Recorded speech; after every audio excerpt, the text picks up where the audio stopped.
Entrei para estatística de gravidez na adolescência. Tive minha primeira filha aos 15 anos. Aí o que eu fazia? Eu andava aquele hospital do Gama todo, menino. Foi. E eu ficava até com o menino para a mãe em casa poder tomar um banho. O que a UTI fez com você nesses anos? E eu voltava para casa e passei a ser mais tolerante. Eu passei a ser ainda mais grata a Deus. Só que eu fiz uma laqueadura aos 21 anos de idade, 22 anos de idade, meio que por pressão familiar. E eu lembro que quando eu fiz a laqueadura, eu fiquei extremamente triste, porque eu pensei, sou estéril, né? Passei esse contato com as crianças e eu descobri que eu gostava de fotografar. Falei, uai, alguém quer me pagar por fotografar. Parto é uma fotografia em que você tem que ter a sensibilidade tanto no registro quanto quando não registrar.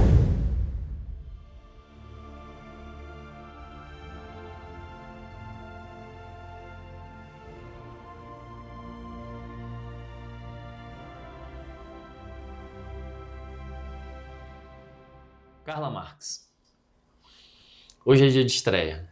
Qual a sua próxima escalada? Uma história de persistência, conquista. Prazer, obrigado por ter você aqui. Obrigado eu pelo convite. O sentimento de lhe convidar tem a ver com histórias, tem a ver com amizade, tem a ver com persistência, superação, resiliência, conhecendo... E aqui para espantar, né, as pessoas, conhecendo a filha, a mulher, a mãe, a avó, a técnica de enfermagem, a fotógrafa, a dentista, a odontóloga. É muita coisa, né? Confunde, né? Fala da sua escalada aí. Confunde o povo. Então, por onde eu começo? Eu acho que... Qual a sua próxima escala? É seguir, né? Seguir no processo. Eu estou em constante caminhada, buscando... Na verdade, buscando não, vivendo um dia de cada vez. Meu pai costuma dizer que cavalo arriado não passa 2 vezes na porta.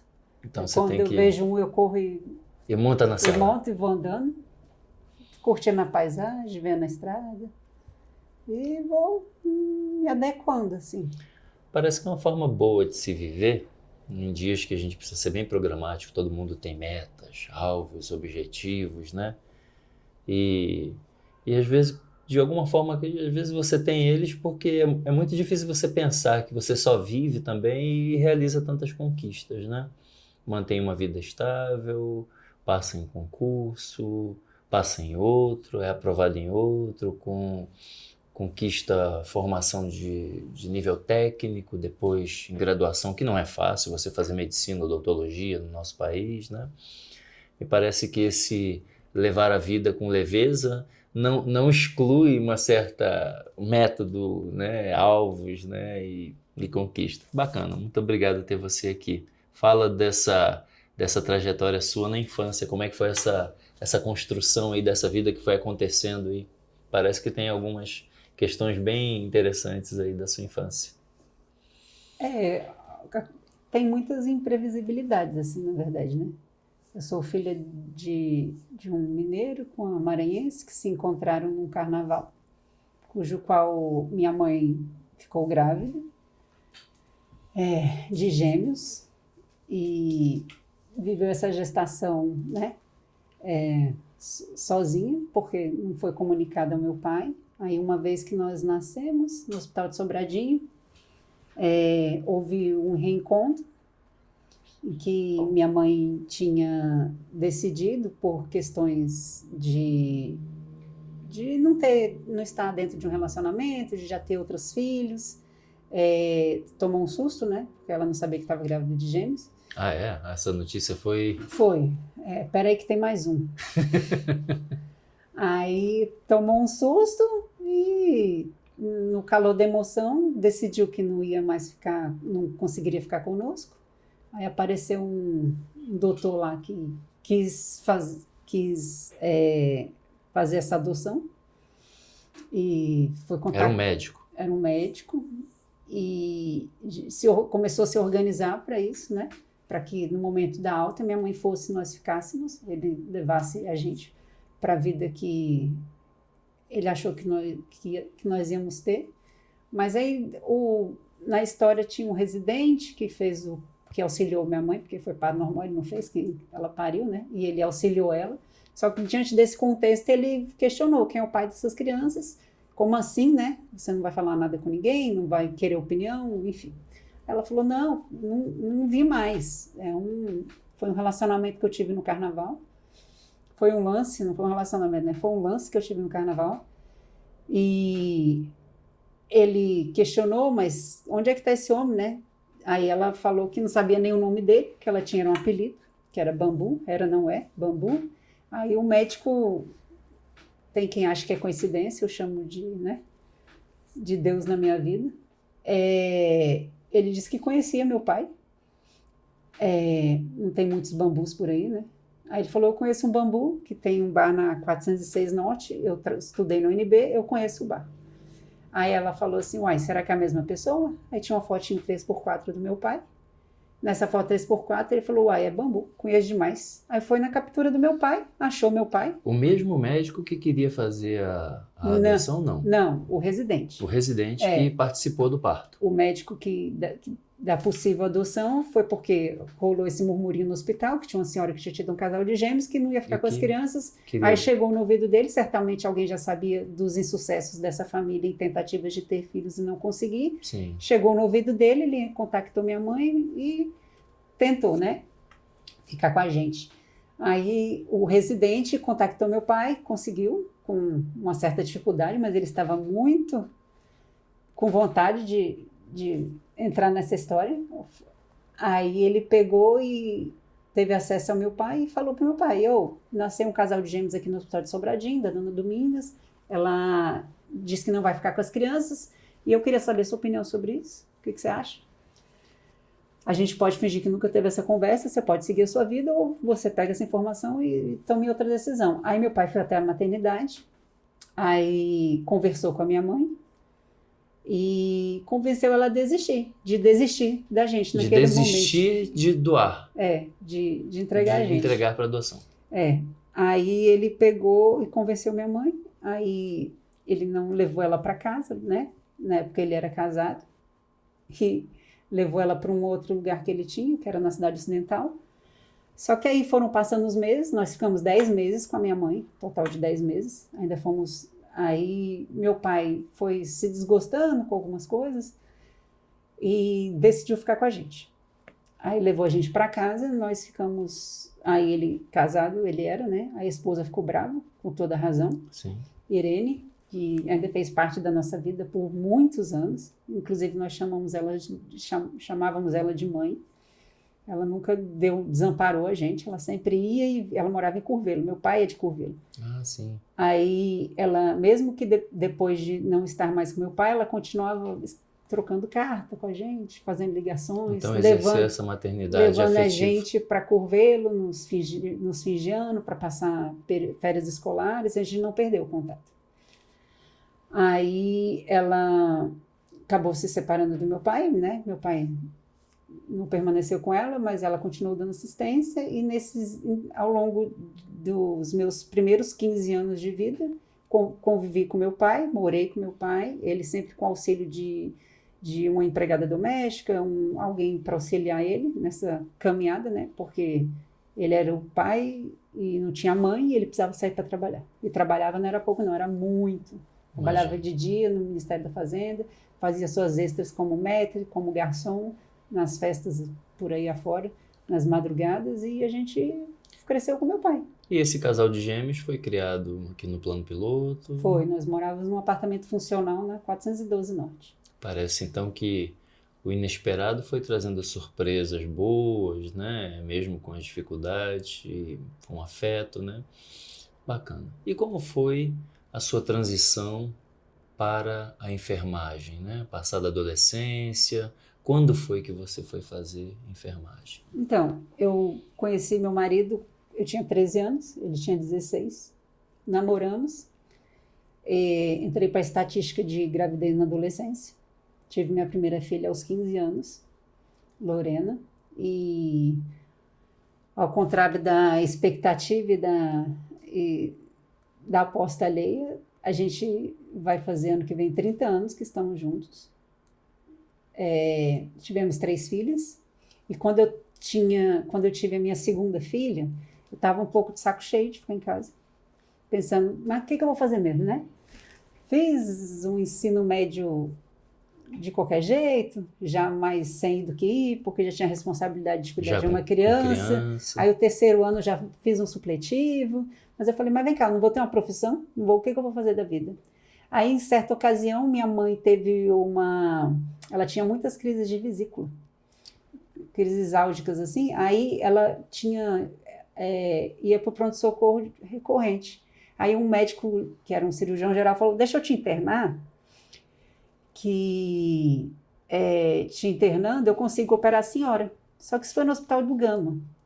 Aí eu fui acompanhar minha mãe. Ela ficou lá vários dias. E a sua mãe que você se refere? Você está se referindo à minha mãe, Dona Dominga. Minha mãe de verdade, porque eu tive várias mães. Aliás, qualquer pessoa que ficasse lá em casa uma semana virava mãe da gente.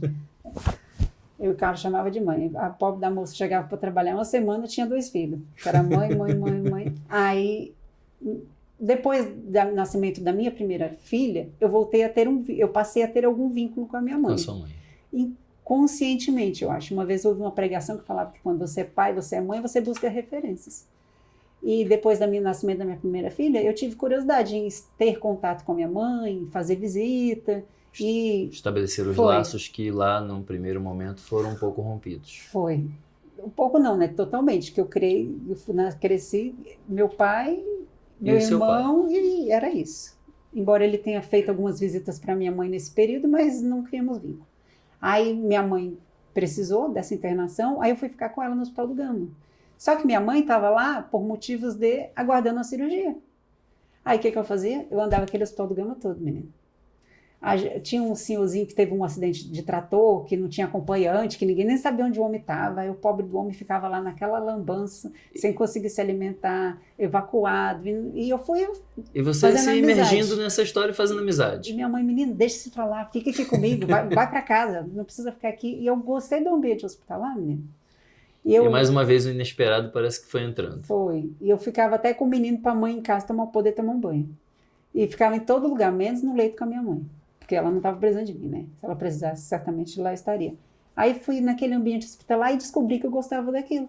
Aí uma tia do meu marido, que conversando com ela, ela disse que fazia um curso técnico no fim de semana, que certamente era o dia que daria para eu fazer, porque eu tinha 2 crianças, né? Tinha que ter alguém para ficar com as crianças. Aí foi quando eu fiz matrícula no curso, que era no Valparaíso, eu morava em Sobradinho, no Valparaíso, de fim de semana.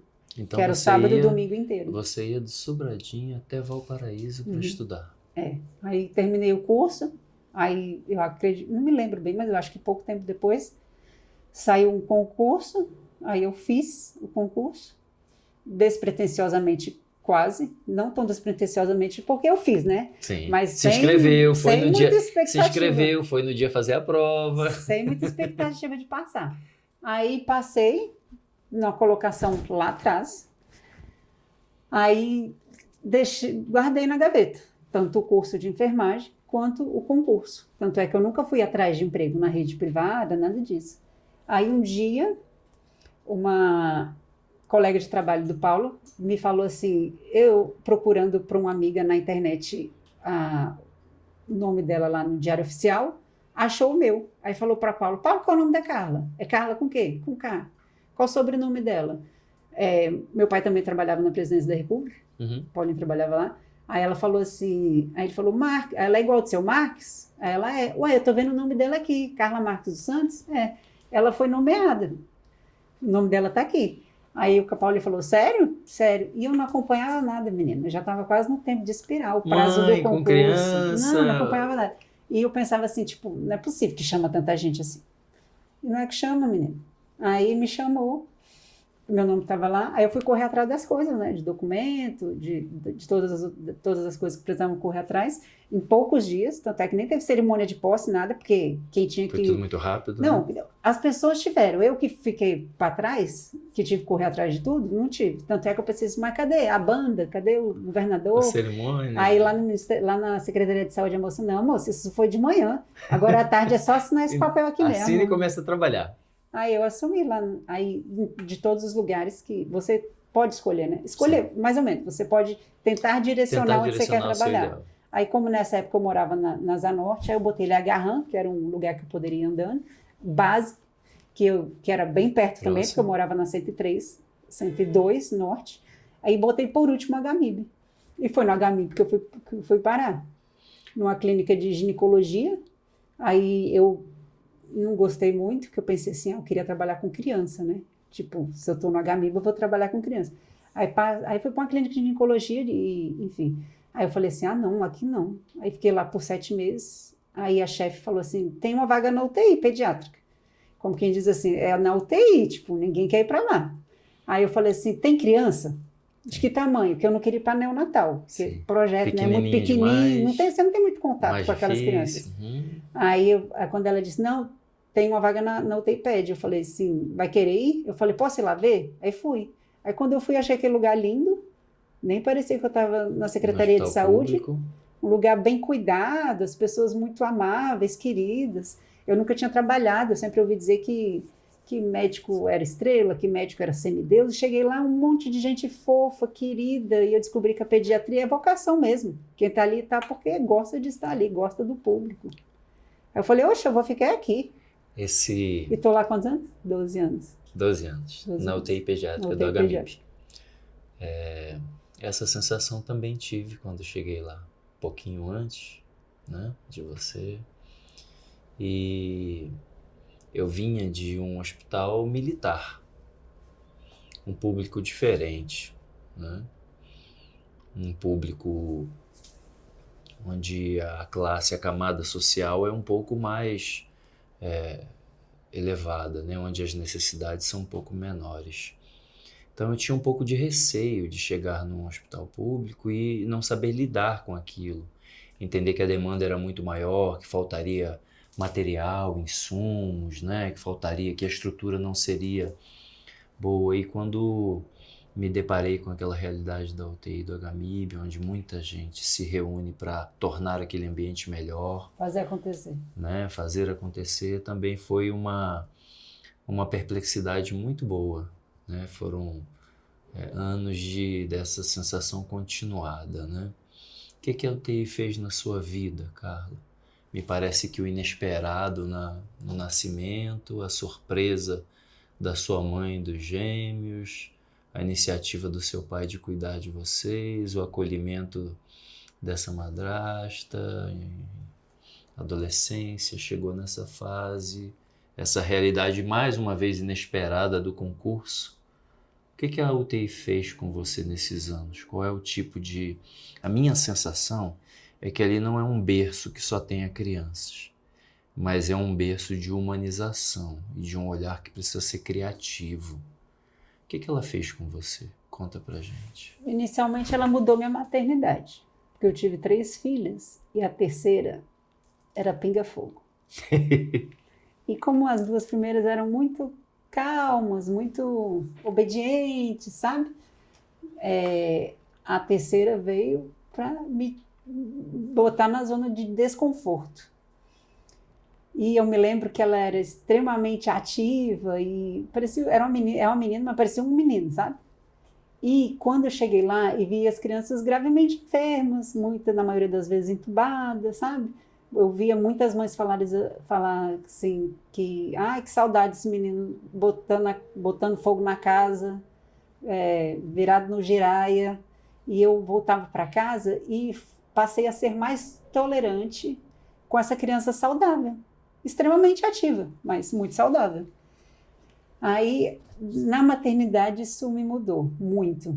E eu ainda fiquei mais grata, porque embora eu tenha 3 filhas, né, sem o preparo que eu vejo que as mães têm para receber esses filhos, né? Elas leem muito, elas se preparam para a maternidade e se preparam. Antes dos meninos nascerem, já tem uma agenda de vacina para esses meninos serem vacinados em casa. E elas se preocupam com a escola que vão matricular esses meninos. A educação que vão proporcionar. E eu fui só vivendo um dia de cada vez, sem muito preparo, sem muita vivência, né? Porque ninguém, na adolescência, sabe muito bem como criar um filho. Na vida adulta já é complicado, quem dirá nessa fase da vida. E eu passei a ser ainda mais grata a Deus, porque eu nunca fiquei 2 horas que fosse na beira de um leito de um filho. As meninas nunca adoeceram. Então, assim, além da gratidão a Deus, né, porque eu sei que o mérito não é só meu, né?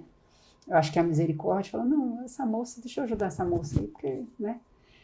E também tem, eu agora acompanhando meu pai, né, no processo de adoecimento, eu sempre falo assim, gente, cuidar de criança é bom demais. Eu comparo criança a carro novo, né? É difícil um carro novo fundir o motor.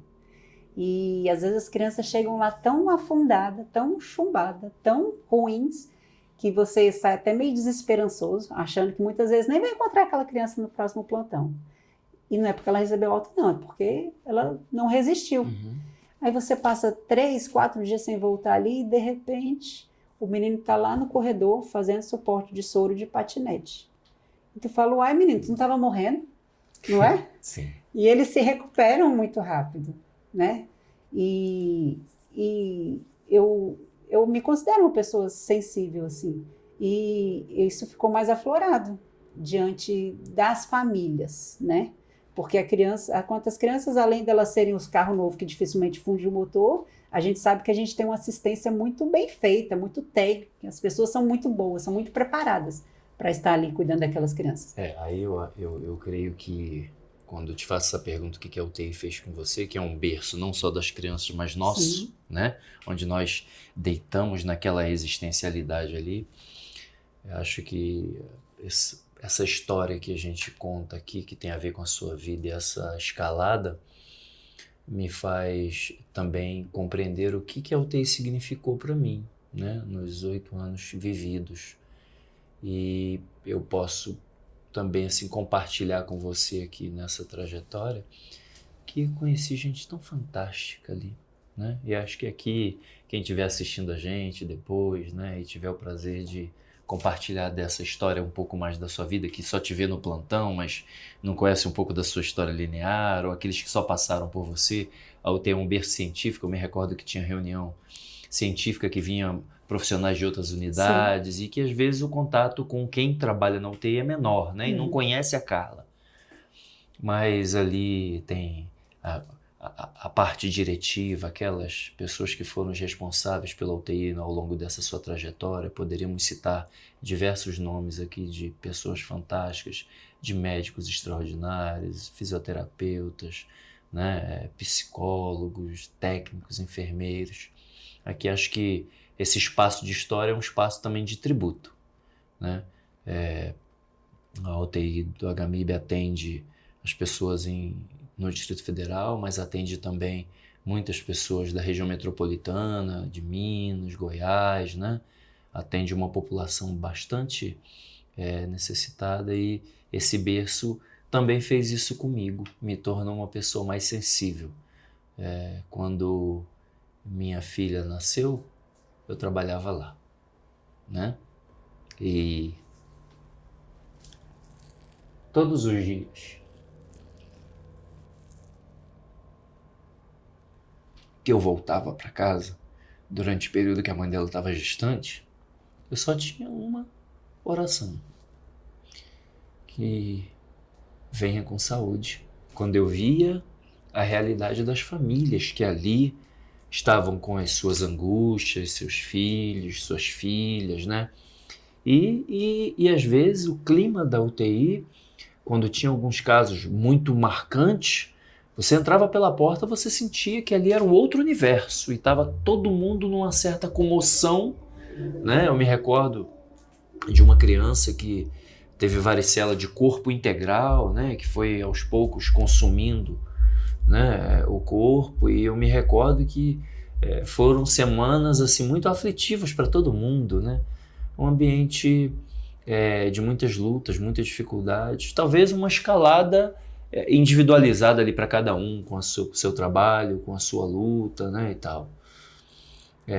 Essa humanização fez com que você, enquanto exerce aquilo ali, mãe, vó, tia, despertasse o seu olhar também para um outro salto da sua vida, né? esse seu olhar mais humanitário, até para sua filha e tudo, fez com que você despertasse para o dia de estreia, né? Sim, eu sempre tive muita paixão por criança, né? Especialmente os bebês, né? Aquele negócio de decidir, de acolher, enfim. Eu gosto de criança no geral, mas tem aquela categoria que é uma predileção. E na UTI a gente tem muito isso. Eu tive 3 filhas. Para alguém, 3 filhos é muito, né? Só que eu fiz uma laqueadura aos 21 anos de idade, 22 anos de idade, meio que por pressão familiar. Sim. E graças a Deus por isso. Porque senão sem seria educação, uma prole maior, né? Sem educação como sou, seria aberta a vida, teria sabe Deus quantos filhos. E eu lembro que quando eu fiz a laqueadura, eu fiquei extremamente triste. Porque eu pensei, sou estéril, né? Decidiram por mim. E quando eu fui trabalhar, que eu fui nessa chefia e falei assim, lá é criança? Tem só criança? Ela falou, é. Eu falei, oxe, é pra lá que eu vou. E eu me senti suprida desse relacionamento com bebês. Porque a gente fala em UTI pediátrica, mas a gente sabe que as crianças que mais internam lá é de 30 dias a 2 anos de idade. Que são as crianças que acabam tendo evoluções das doenças respiratórias mais graves e acabam indo para UTI. Como lá não é um hospital de trauma, de nada disso, então as crianças que internam normalmente são as crianças menorzinhas. E eu me sentia suprida todos os dias. Ou seja, a sua maternidade se estendeu. E eu sempre, tanto é que quando eu fui trabalhar à noite, eu trabalhei menos de 1 ano no plantão de ouro. Quando eu fui trabalhar à noite, a coisa que eu mais senti falta foi dos banhos.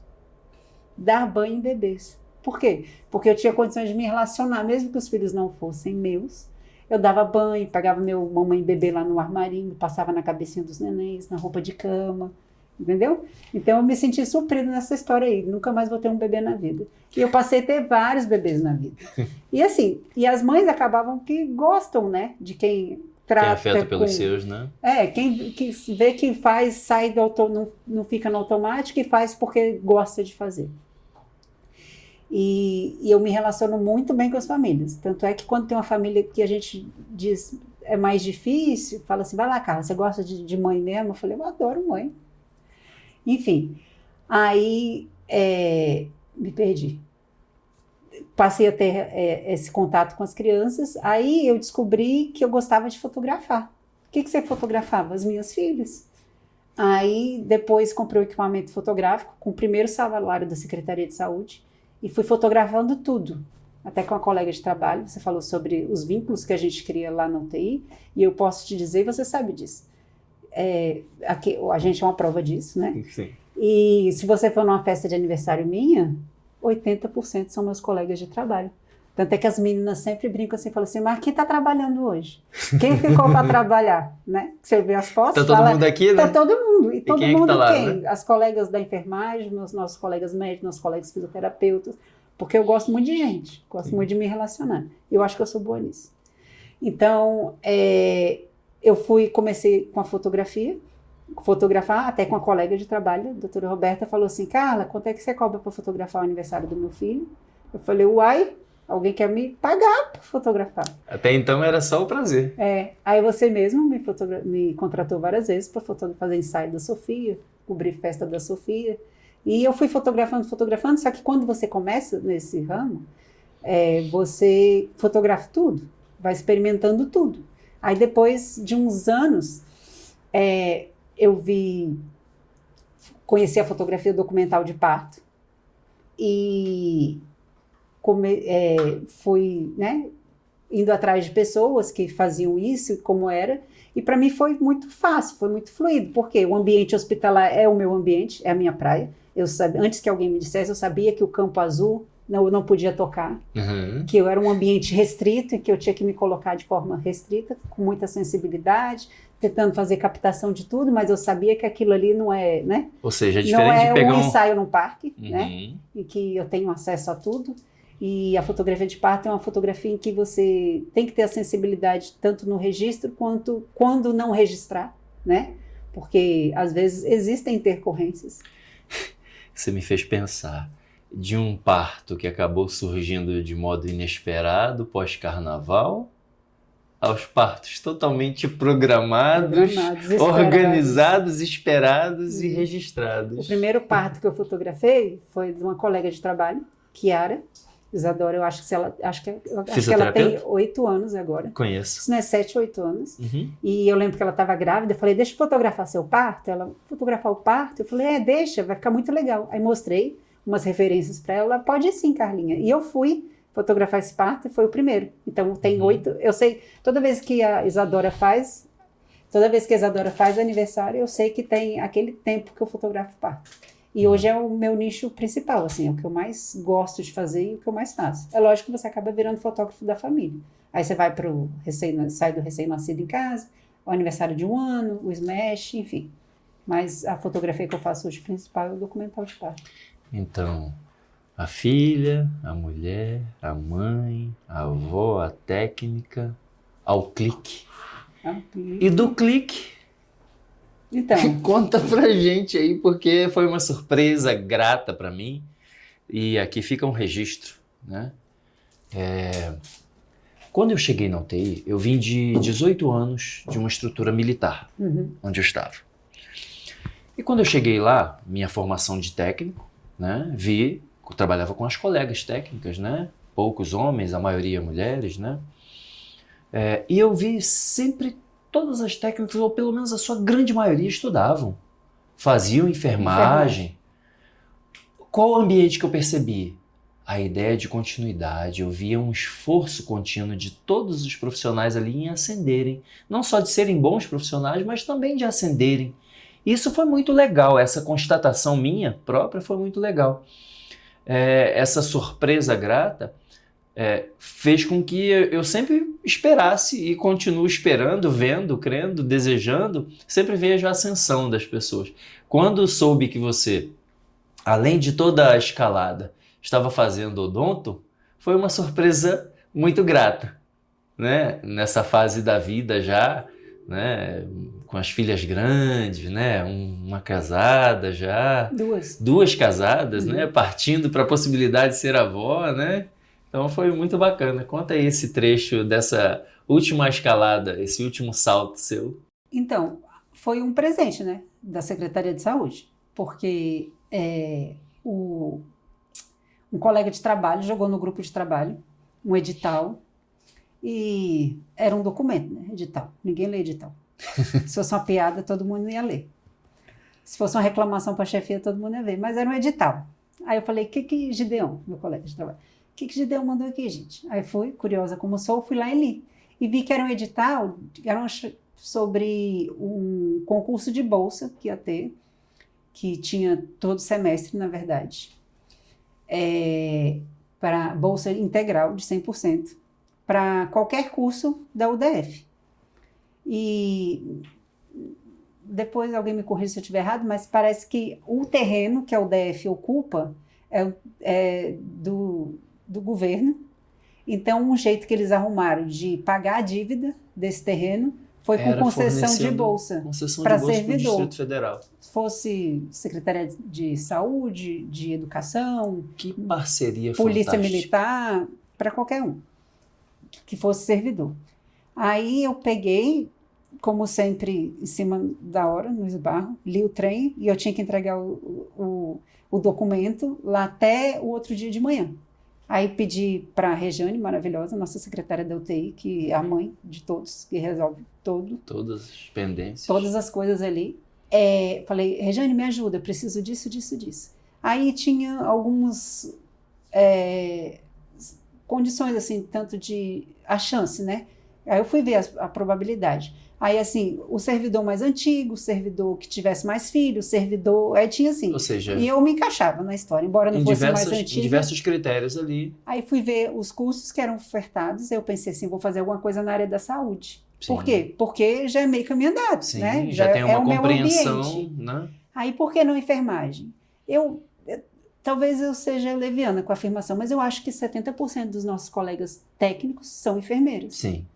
Só que, por mais que exista, né, essa intenção da educação continuada e tal, mas a maioria delas, tipo a maioria mesmo, continua sendo técnico de enfermagem. No concurso.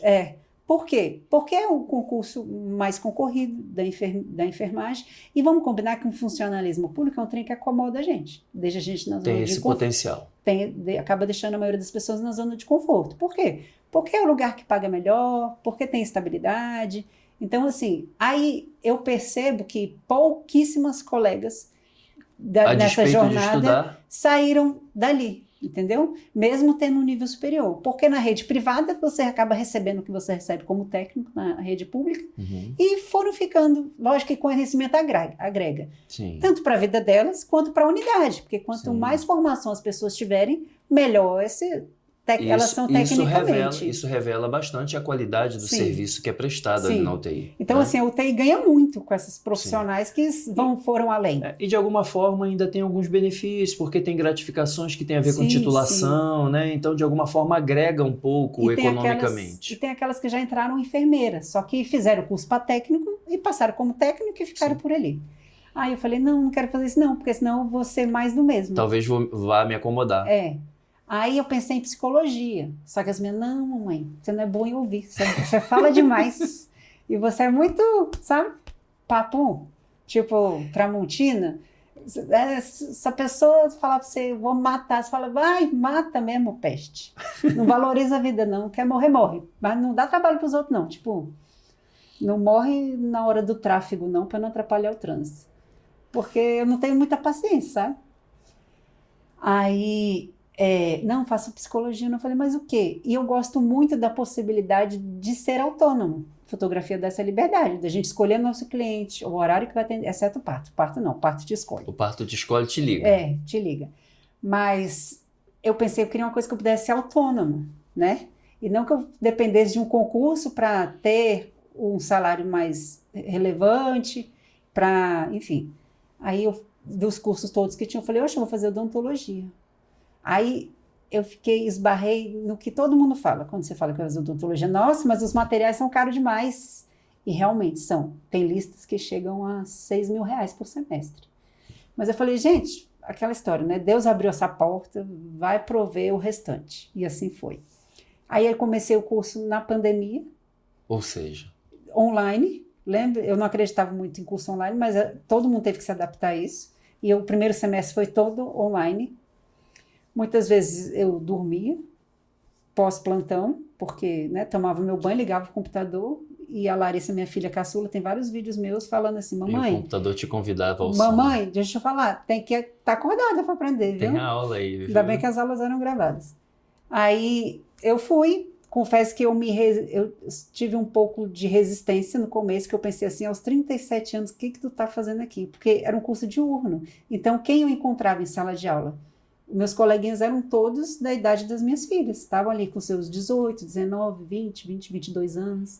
Então, assim, era a tia da sala. Tanto é que tem uns colegas que me chamam de tia Carla. E depois que eu virei vó, eu passei a ser a vovó. A avó Carla. A vovó. Vovó, tipo... E pra mim, zero problema com isso, porque eu adoro todas essas funções. Aí confesso que algumas vezes eu pensei em desistir.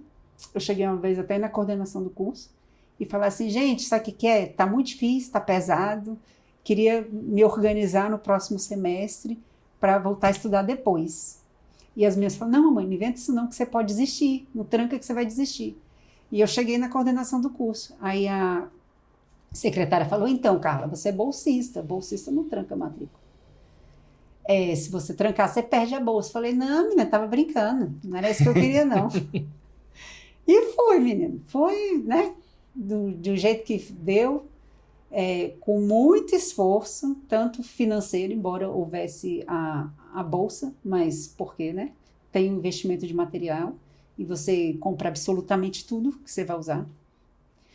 E sem fazer muitos planos para o futuro, eu sempre falei assim, vou fazer odontopediatria. Por quê? Porque eu gosto de criança, né? Uhum. Só que agora, se você me perguntar, eu não sei mais se eu vou fazer odontopediatria, mas esbarrando sempre na mesma questão, tipo, mas eu vou ter que fazer uma especialização, é mais tempo, né?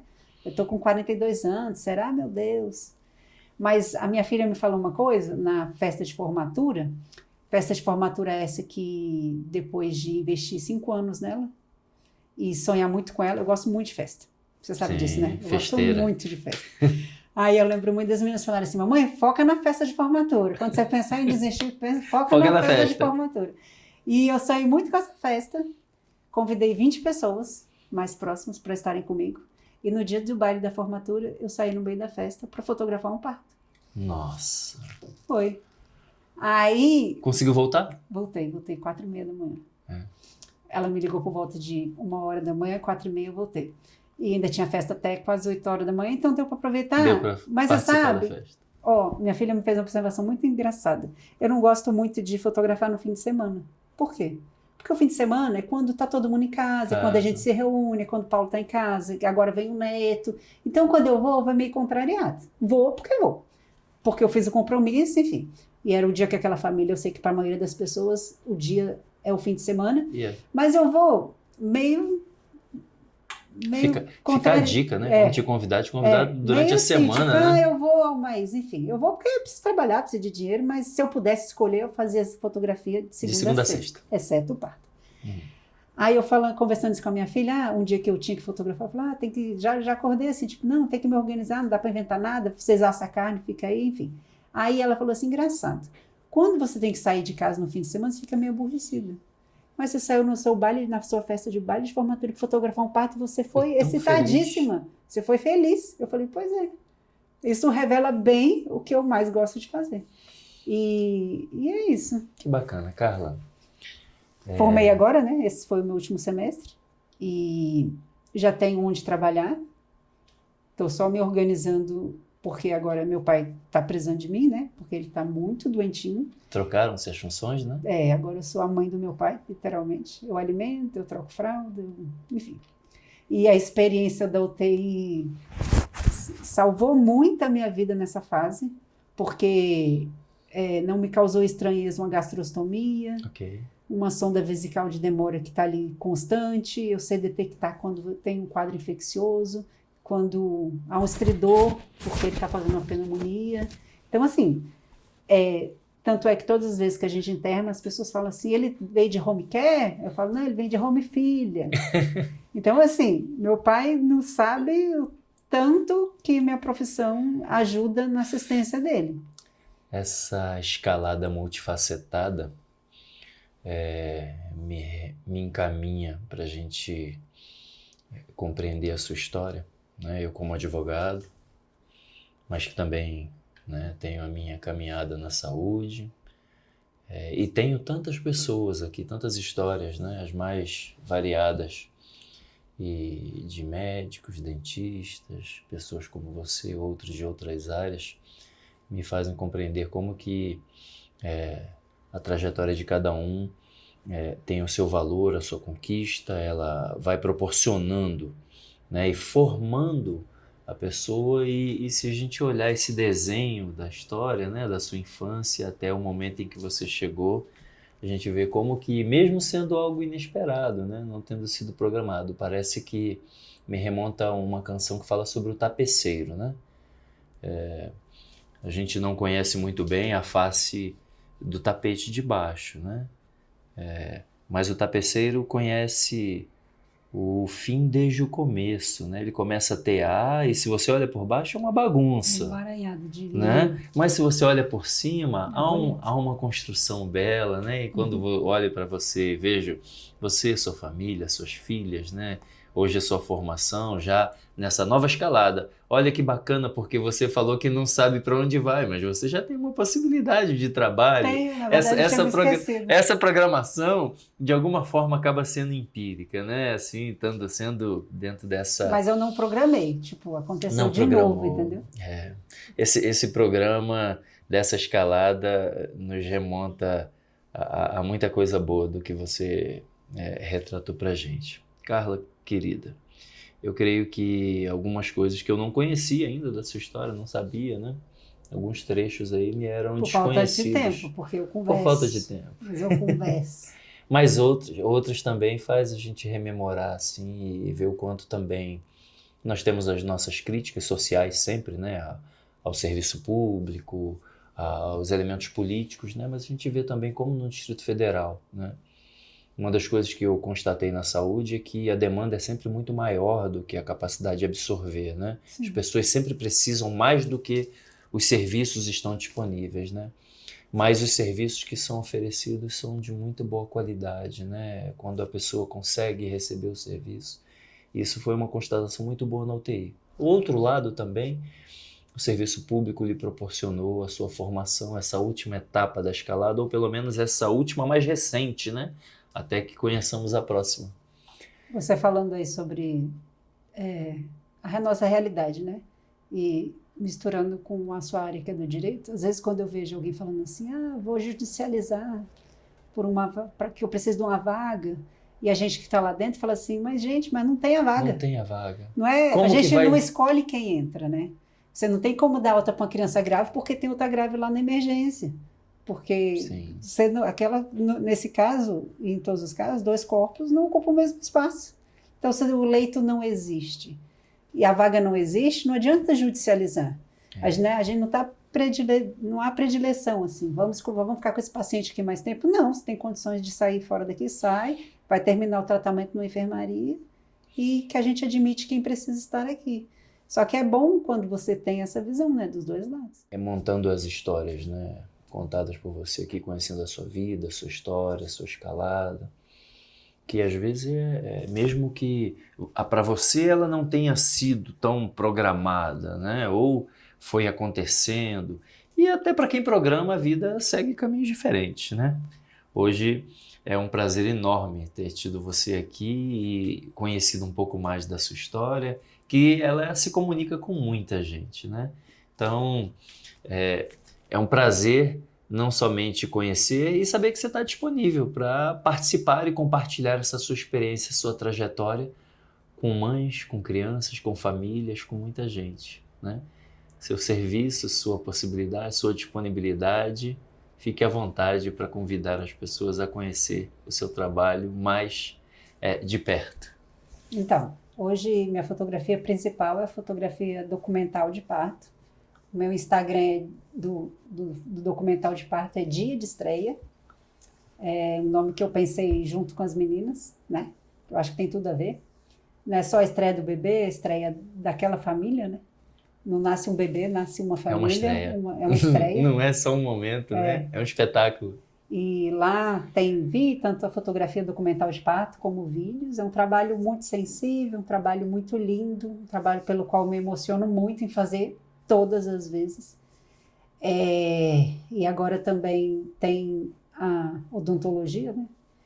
Que eu vou exercê-la a partir de agosto, quando eu tiver o CRO, né? E vai ser em Águas Claras. Tem endereço. Eu disse que não está programado, mas tem endereço. Tá vendo?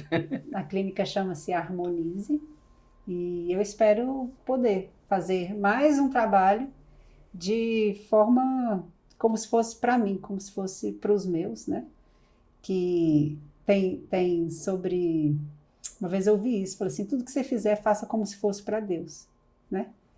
Faça com excelência, dê o seu melhor. Mesmo que você ainda não tenha atingido a excelência, vai fazendo, vai construindo, que vai chegar. E é isso. Sigam lá o Dia de Estreia. Muito obrigado, foi um prazer, Carla. Obrigada, querido. Se essa história mexeu com você, é porque vidas tocam outras vidas, assim como o direito é intrínseco à sociedade, a sociedade é o direito.